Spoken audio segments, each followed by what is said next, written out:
Social মিডিয়ায় একটা video দেখে আজকে অনেক বেশি ভালো লাগছে। সেটা হচ্ছে সেনাবাহিনী কয়েকজন বাস হেল্পারকে নামায়া একদম পাছা টাছা লাল করে দিছে বাইরে, ঠিক আছে?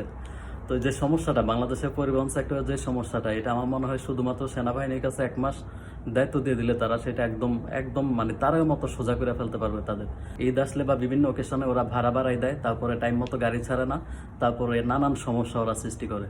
তো এই এই জিনিসটা আমার মনে হয় সেনাবাহিনী ছাড়া কারো পক্ষে ঠিক করা সম্ভব না, ঠিক আছে? সেনাবাহিনী মাসখানেক মাঠে থাকলে একদম সব ঠিকঠাক হয়ে যাবে।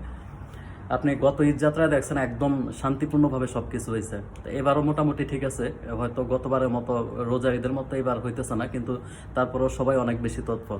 তো এই সমস্ত মানে এরা যদি অ্যাক্টিভ থাকে সবই সম্ভব। যেহেতু আমাদের মন মানসিকতা অনেক বেশি সমস্যা, আমরা যেহেতু নিজে থেকে ভালো হই না, সুতরাং আমাদের মনে হয় আমাদের ঘাট সোজা করার জন্য সেনাবাহিনী ছাড়া অন্য কোনো বিকল্প নাই।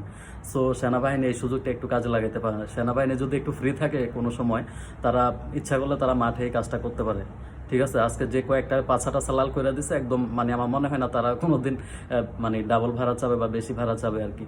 তো এই জিনিসটা সেনাবাহিনীর কাছে আসলে দিয়ে দেওয়া উচিত, একদম একদম একদম লিজ নিয়ে নেওয়া উচিত 1 মাসের জন্য, যে তারা টোটাল পরিবহন সেক্টরটা একদম ঠিক করে দিবে বাংলাদেশের।